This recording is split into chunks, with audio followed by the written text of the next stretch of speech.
আমার পিছনে থাকা বাগানগুলি একটু ঘুরিয়ে দেখাবো।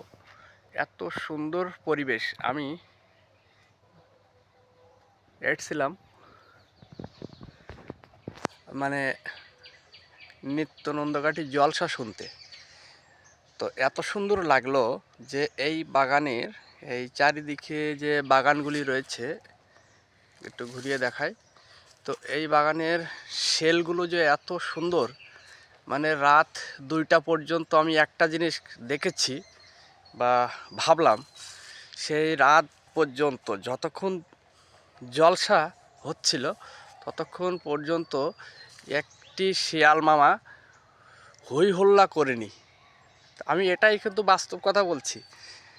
সারা রাত জলসা শুনেছি বা শুয়েছিলাম ঘরের ভিতরে, তো শিয়াল মামা একটা উচ্চিত করেনি। যখন জলসা শেষ হয়ে গেল তখন শিয়াল মামা উৎপাত শুরু করে দিল, ঘেউ ঘেউ।